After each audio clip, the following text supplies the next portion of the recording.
Uyu munsi rero nashaka tuganire neza ku kiremwa muntu, tumenye ngo giteye gute, tumenye ivyaco ngo ni ibiki.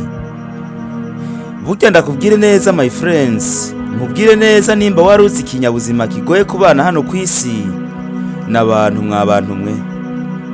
Abantu burya baragoye, uko mubana kose ugakora ivyo bashaka, ejo birangira bakwandagaje batitaye ku vyo wabakoreye.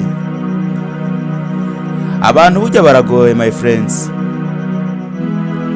Urabakorera ivyiza 99%, ukabikora atanzigo atagwanko, ariko kacamwo rimwe gusa nk'umuntu ugakora agakosa kamwe, wanashima haraho ba wagakoze utanabigambiriye.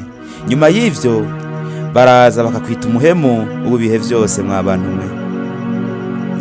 Rero abantu baragoye mwabantu mwe, kandi ntaho wabahungira, ariko mubana nabo.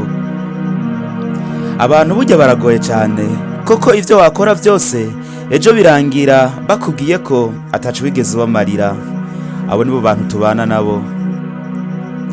Ineza yose wakorera abantu birangira batayibonye, batanayitayeho. Abantu burya baba bifuza kubona agasembwa canke ikibi kuri wewe. Abantu birengagiza ivyiza wo bakoreye, ariko bakubonaho agasembwa kamwe gusa, bagafuta ivyiza vyose bikarangira wiswe umunyakibi. Ikindi kintu ku bantu burya, iyo ubahaye umwanya munini cyane barakurambirwa.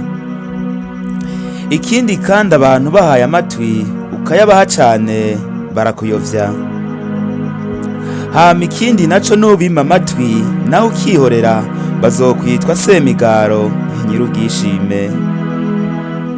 Ikirenze kurusha ibindi rero, na Bibiliya ivuga neza. Bibiliya ivuga neza ko Yohana yaje atanwa atarya nk'uko abantu banwa, ariko Yohana we aza atarya atanwa. Abantu bavuze gute rero?